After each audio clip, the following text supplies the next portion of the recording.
La prueba pericial es un medio de prueba que se utiliza en el marco del proceso para allegar información a las y los jueces sobre un tema especializado a partir de opiniones realizadas por personas expertas en algún tema, ramo, ciencia, profesión o técnica. Uno de los objetivos principales de la prueba pericial es obtener información especializada bajo ciertas condiciones que permitan que esa información pueda ser analizada o estudiada de manera colegiada. En el marco de la prueba pericial es importante tomar en consideración que esta tiene que ser estudiada de manera colegiada. ¿Qué quiere decir esto? La prueba pericial implica que la información que se emita o que se aporte en el marco del proceso pueda ser estudiada por diferentes personas para que el juez o la jueza pueda tener mucha más información al momento de decidir. Asimismo, el hecho de que la prueba sea colegiada permite una apertura mucho más democrática de participación de informaciones y de conocimientos especializados que brindarán la posibilidad de asegurar los derechos fundamentales de personas que intervienen en el marco del proceso, como pueden ser las niñas y los niños. Es importante distinguir entre una prueba pericial y una opinión técnica, pues aunque en el marco del proceso puedan existir algunas otras opiniones o informaciones aportadas por especialistas, la prueba pericial cumple con objetivos específicos que se resumen en 5 puntos principales. Es importante tomar en consideración que la prueba pericial es una prueba realizada específicamente en el marco del proceso. Es decir, la prueba pericial no aporta un estudio únicamente abstracto o general de un tema en específico, sino que implica la identificación de elementos particulares en cada caso concreto. Asimismo, la prueba pericial funciona a partir de preguntas específicas. Es decir, esto habla de la individualidad y la particularidad del caso que se analiza, pues las y los peritos tienen que responder a una serie de cuestionamientos específicos en el marco del caso que se estudia. Asimismo, la prueba pericial, al ser colegiada y aunque intervengan varias personas especializadas, tienen que versar sobre la misma materia. Es decir, en el caso, por ejemplo, de menores de edad o de divorcio o de violencia familiar, no es posible hacer una prueba colegiada respecto de materias distintas como psicología o psiquiatría. Por eso es importante que las personas que intervengan en la producción de la prueba pericial tengan los mismos conocimientos en cuanto a disciplina se trata.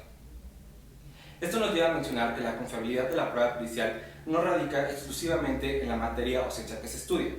Es decir, tratándose de disciplinas o de ciencias exactas como las matemáticas o la física, el resultado de la prueba pericial puede ser muy concreto y puede ser establecido a partir de mecanismos o de estándares muy específicos. Sin embargo, cuando se trata de otras disciplinas como la psicología o ciencias sociales, el nivel de confiabilidad o credibilidad de la prueba puede variar un poco. Por eso es importante abrir paso a otros elementos de validez y confiabilidad de la prueba pericial que se asocian un poco más al carácter o a las condiciones de los propios peritos, así como los dictámenes que se realizan en el marco de la producción de esta prueba pericial. Ahora bien, en cuanto a los elementos de validez y confiabilidad, uno de los elementos principales que se deben de tomar en consideración en el marco del propio proceso es el perfil de las y los peritos que intervienen en la producción de esta prueba pericial. Como lo habíamos mencionado, las y los peritos son aquellas personas especializadas en alguna disciplina o ciencia que aportan información específica en el marco del proceso judicial a las y los jueces para determinar una sentencia y proteger derechos fundamentales. Si bien en el marco de nuestra legislación únicamente se establece como requisito para fungir como perito o perita el tener una licenciatura, en el marco de la protección de los derechos humanos y desde un enfoque de derechos fundamentales, vale la pena que las y los jueces puedan tomar en consideración otro tipo de características. Por ejemplo, el grado de especialidad que cuente el perito, pues no es lo mismo una persona, por ejemplo un médico cirujano, que un médico especializado en la atención de niñas y niños como un pediatra, o en el caso de adultos mayores como un médico geriatra, ¿no? También es importante tomar en consideración el nivel de certificación con la que cuenta esta persona o este perito. Vale la pena señalar que si los jueces toman en consideración que este perito puede tener un mayor nivel de certificación en instituciones privadas, nacionales e internacionales, es muy probable que su nivel de especialización sea mucho mayor. También otro de los elementos que es importante analizar es la experiencia con la que cuenta el perito al momento de realizar este tipo de estudios especializados. Un ejemplo muy claro es en el de tortura. Si un médico general o un psicólogo ha practicado con anterioridad protocolos de Estambul, es posible apreciar que tiene mucho más experiencia en el conocimiento de estos temas asociados a tortura que un médico general. Y por último, un elemento que también vale la pena traer a colación es la cantidad de estudios académicos o de publicaciones con las que cuenta el perito en el grado o en la materia de su especialidad. Estos elementos en su conjunto integran el perfil o un perfil mucho más amplio de los peritos independientemente o de manera adicional al nivel de licenciatura que cuenta o que exige la ley. Ahora bien, otro de los elementos importantes tiene que ver con la imparcialidad. La imparcialidad de los peritos implica que ellos se encuentren ajenos o externos a cualquier posible injerencia que pueda afectar el desarrollo o la realización de los estudios especializados. Es importante señalar que las y los peritos deben de contar con una imparcialidad tanto objetiva o subjetiva. ¿Qué quiere decir esto? Implica que los peritos deben de ser libres de cualquier posible injerencia externa o cualquier posible presión por parte de las y los jueces o por parte de las partes que proponen a los peritos. Asimismo, deben de procurar ser libres de cualquier estereotipo o de cualquier injerencia preconstruida que pueda afectar el desarrollo y por lo tanto la conclusión y los estudios que se analicen. En este punto es importante tomar en consideración o traer a colación la distinción que en el marco de las reglas procesales se ha hecho respecto de los peritos. Como es bien sabido, existen peritos procesales o peritos de oficio y peritos de parte. En el marco de los procesos judiciales es común que se crea que los peritos oficiales o los peritos propuestos por las y los jueces presentan un mayor grado de confiabilidad en la medida en que no tienen o no son propuestos por las partes que intervienen en el proceso. Sin embargo, es importante tomar en consideración que esto no es necesariamente cierto, sino que las y los jueces tienen la obligación de considerar de manera integral tanto el perfil del perito, de la persona que funja como perito, como del nivel de especialidad, los grados académicos, los estudios y el propio conocimiento que esa persona pueda llegar a tener del caso. Por lo tanto, el hecho de que existe una presunción de que los peritos de parte presentan una menor imparcialidad para atender el caso no necesariamente resulta cierto, sino que los jueces tienen esta obligación en el marco de la debida diligencia de analizar cada una de las particularidades o características de las y los peritos. Asimismo, otro de los temas que se consideran importantes analizar en el marco de la imparcialidad es la adscripción de ciertos peritos a instituciones públicas o privadas. Es decir, el hecho de que una persona que funja como perito en el proceso se adscriba o pertenezca a una dependencia pública o privada no implica per se la existencia de un nivel de confiabilidad mucho más alto o menor. Para citar un ejemplo, podemos señalar el mismo caso de tortura. Tratándose de casos de tortura, es común que los peritajes que se realicen para la aplicación de protocolos de Estambul o para la identificación de problemáticas asociadas a salud física o psicológica provengan de peritos que forman parte de las procuradurías que también son parte del Estado, ¿no? Si los peritajes realizados en el marco de estos protocolos de Estambul son realizados por personas o especialistas que forman parte de la estructura del Estado a quien se denuncia que cometió la tortura, es probable que exista un elemento de imparcialidad que los jueces y juezas deben de tomar en consideración para excluir esta prueba pericial y optar por la realización o la participación de personas externas que cuenten con los mismos conocimientos. Otro de los elementos que deben de tomarse en consideración para analizar la objetividad y validez y confiabilidad de la prueba pericial es el de la metodología empleada.